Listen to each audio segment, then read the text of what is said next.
So welcome back to Silver Linings at Home. My name is Chrissy. You are joining me now for just 15 minutes of glorious stretches. Today we're taking our theme from the exercise Threading a Needle, which means some nice spinal twists and threading actions designed to open up the spine and ease any kinks and tightness from all the training you may have been doing with us this week. All you need is a mat on the floor, and then perhaps grab either a folded large towel or a cushion that you might need to support you in some of those deeper postures, or even sitting just to give you that little riser. You could also just grab some water and a sweat towel if you need it, although we won't be sweating, we'll just be having a lovely time. Now, as always, you want to make sure that you can see me clearly when I'm standing, seated and lying down. That way you get the maximum out of this very restorative 15 minutes together. So let's go ahead and come to the center of our space. Just have that towel or cushion handy by your side. And we'll take the feet quite wide apart. Toes are pointing gently forward. And then you can just take a couple of shrugs. Shoulders up, shrug them down the back. All the way up, shrug them down the back. And as you do so, consciously shrug away any mental busyness that perhaps was present as you arrived on the mat. Inhaling deeply, just shrug it away together and enjoy this short time together. Beautiful. Once you've done that a couple of times, just shaking out the arms, we're going to roll the chin to the chest, bend your knees as much as you need, and bring the hands to gently touch towards the floor. From here, just nodding the head and shaking the head, allowing the neck muscles to become completely free. Nod the head again. Good, and then we're going to walk both hands over towards our right foot. The left hand is going to continue to wrap around the right foot, and bear in mind you can bend your knees as much as you need. The left hand is going to come onto the flat of the lower back, so flat hand onto the sacrum, and then from there, pulling onto that ankle, we rotate the chest to the sky. So you might feel this slightly more on one side than the other, rotating the spine, and then let the hands just rest down to the center again. If you need to just blubber out the lips or anything like that to release the face, please do. And then we're walking over to that left side. So right hand is going to hold and hook over the outside of your left ankle. Left hand, meanwhile, is flat onto the sacrum, that's your lower back. And bend your knees as much as you need, and then rotate from the waistline. So the elbow, the shoulder are rotating, and maybe the gaze as well up towards the sky. Good. Gently inhale as you exhale, coming back to center. We'll do that one more time, just a little more fluidly this time. So either hand to flat of spine or reaching up this time, taking that stretch a little deeper, feeling free to open the shoulders. It's like a little wing. And then gently resting down to center. Right hand catches left ankle, left arm hand is flat or arm reaching high. Beautiful. And then when you're ready, gently bring the hands again back to center. Let's walk the feet together and lightly, gently bring the knees down. So I'll show you this in a slight angle just so you have all the details. I've got my toes hooked under. Now that's going to be a big stretch for the underneath of your feet. If it feels too much at any time, just flatten out and sit into your hero posture, or sit into a cross-legged position. From here we sweep the arms high, and then we slide the left arm, kind of catches underneath the right arm, but you've got a long right arm reaching across your body. Simultaneously take your gaze over that right shoulder. Lovely little shoulder opening, great for those deltoids.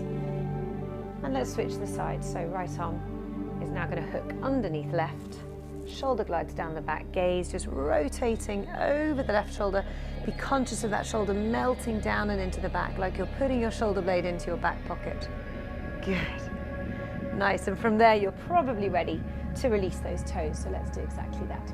Coming then, walking forward into our child pose, just taking a minute there to rock the pelvis, and we're going to come into a little crucifix stretch, which is almost the same stretch as we just did seated. So you're going to slide the left arm underneath the right, come and rest the side of the head, left ear resting. The palm can be up or the palm can be down. Experiment with what works best for your shoulder girdle today, and don't force it. Always working to about 80% of your stretch. The moment you get into the space where you're forcing it, that's where we have the potential for injury or overstretching if you're very flexible. Good. So switching sides, palm up or palm down. Work with what feels good. And then when you're ready, we're padding all the way up and onto 4-point kneeling. So here is the exercise that inspired the session. We're going to reach the left arm high, coming into that threading of the needle. So the hand threads underneath, and we rest the side of the shoulder, the side of the head, left ear into the floor. Now, just as before, you can bring the hand onto the flat of the back, just like you did standing, and kind of rotate a little more, and that's going to put a little more weight down into that shoulder. If that feels too much, keep the hand resting on the mat to support you. Resting there, breathing, and then let's switch sides right away. So, right arm this time, gaze follows hands, then thread that needle, resting the side of the head and shoulder, heading into the mat. And again, you have that option to place the left hand this time up and into the small of the back and rotate a little deeper, but again, only if that feels good for you. If it feels too much, hand on the floor. From there, just gently padding up. We'll walk the knees back just a touch, and then lowering with control. So elbows pressing down either side of the rib cage until you rest easy into the floor. Slide your hands underneath your forehead and just rock your hips a little, just easing out the lower back, releasing any tension you may be holding there. That's a great release, by the way, if you do struggle with lower back pain. Let's bring the knees now all the way together to touch. Sweep your right hand around and see if you can catch your right foot or your right ankle, even better. Then rotate the shoulder and hip. Make sure that they're square to the ground. As you hug the heel tighter towards your seat, you're going to feel that front of thigh getting a great stretch. From that point, you lift the abdominals even deeper, and maybe that knee floats just an inch or so off the ground, but don't force it. Certainly not if your knees are sensitive. It should be more than plenty right there. Now from here, we're going to come into a lovely spinal twist and chest opener. So the left arm comes out to a kind of cactus shape. That's a right angle. Right hand is spider fingers to give you a little support as you propel your right toe up and over to tap down over on the left side. And this is this fabulous chest opening, as well as a little opening for the hips. So I kind of love this whole twist for you guys. Yeah, really nice. And you can play with where the arm is. Maybe it's too much with it in a cactus. If it is, straighten the arm out. It will feel less intense. And then we'll slowly rotate back to the mat. Hands come underneath the forehead. Again, let's give those hips a little shake, just to ease any tension that may have picked up. So legs come back together. Make sure they're hugging to the midline. And then let's bring the left hand around. See if you can catch the foot, maybe the ankle. See what's good. Hugging those abs in and up, way off the mat. Squeezing heel to seat as you maybe drive that knee off the floor, but only maybe. Work with your body here. And again, if your knees are sensitive, try not to squeeze too tightly. Maybe release that grip a little, but see if you can lift the knee a touch more. That might actually be a more productive stretch. From that stretch, we're going to dial the right hand this time out to that cactus position. Left fingers wide and just on the fingertips. That gives you a little bit of momentum to drive that left toe up and over. Rest the side of the head into the floor. Enjoy that sense of chest opening and spinal twist. Brilliant for opening out the hip flexor as well. How lovely. And then we gently, gently come back. Good. And from there, we're going to push back up into our 4-point kneeling. Feel free to give it a little wiggle. That can be nice after something prone like that. And from here, we'll move smoothly into our downward facing dog. So the heels are going to press all the way down. Hands are shoulder width apart, feet are hip socket width apart. Feel free to pedal through those heels. And then when you're ready, we're going to be coming into a pigeon stretch. So the right leg is going to float up. Make it light, nothing forced. Just give it a little stretch, maybe a little shake. Give it a shake, yeah. And then swing the knee forward. So the knee is coming towards your right wrist and the foot is coming towards your left wrist. Now, before you settle in, maybe this is the moment to grab your pillow or your folded towel or your yoga block indeed and place it underneath that right hip. For many of us, if you're right up here, you could have 2 pillows. You could have as many as you need. If it's not good for your knees, I'll show you your variation, but you're going to lay on your back and you can just hug your knees in and come into a figure 4 stretch right there. So people talk a lot about this right angle. It's not essential, I would say, and most of us can't achieve it, and it doesn't really sit well with our knees. So don't worry too much about the foot being too close to your left wrist. Let's think more about the squareness through the hips. The chest is opening. I like to lift up onto my fingertips and really make it a proud posture. And you should feel that stretch driving. Take a look back. Has your leg taken a little trip off to the left? Often it does. So just realign and make sure it's directly behind your hip. And from there you may feel ready to pad forward and rest either onto the forearms.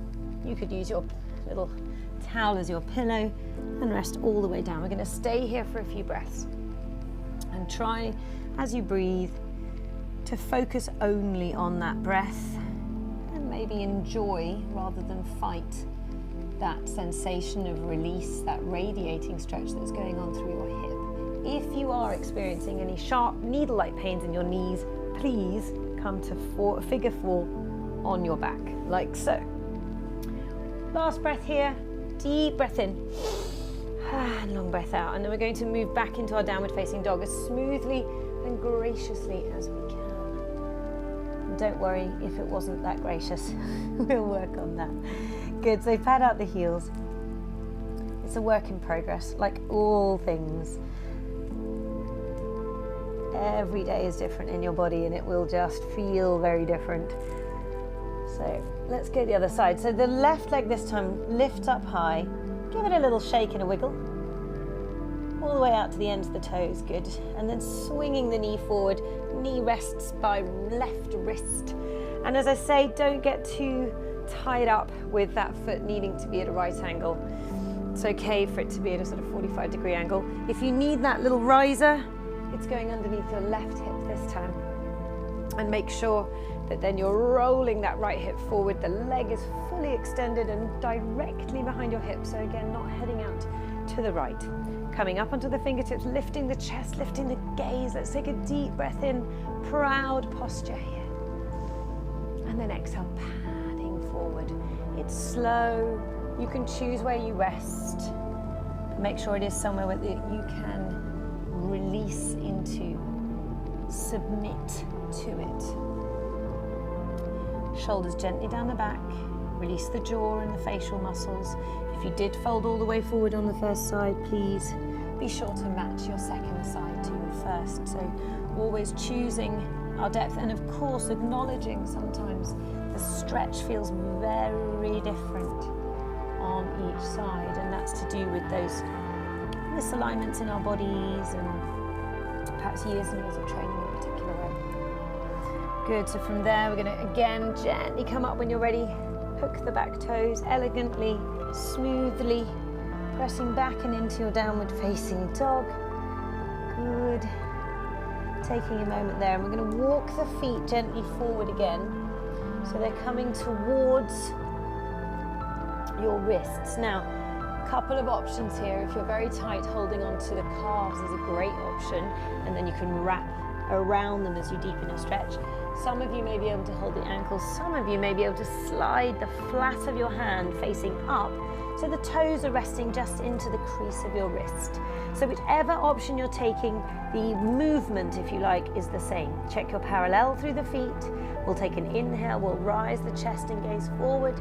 Bend the knees as much as you need, by the way, and then exhale, pull yourself into that forward fold. Heavy head. You can nod it and shake it. Say, yes, Chrissy, I'm having a lovely time. And then once more, we inhale. Lengthen chest and gaze forward, really shooting sit bones up to the sky as well. And then exhale, forward fold. Good.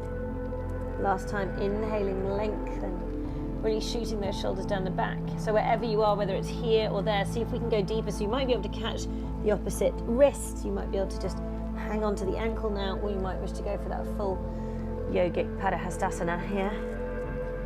And then when you're ready, again, everybody just release. Catch the elbow on the opposite side. We're just going to move right to left, left to right, that sort of beautiful figure of 8, that infinite circle. Feeling the back of the legs, the whole back body easing and releasing as the weight moves and shifts between right and left foot. Then when you're ready, just gently and slowly stilling that motion Let the arms go heavy, the head is heavy, and we hollow lightly through the abdominals to start to roll up. The knees are soft. Don't lock out those legs now. You want to keep them soft, smoothly stacking up. Being kind, being mindful of each vertebrae. It is precious. Good. And as you stand tall, if like me you close the eyes, just gently open them. Let's take a breath together to finish this stretch practice. Breathing in, arms go high, head can go high, palms can press lightly together.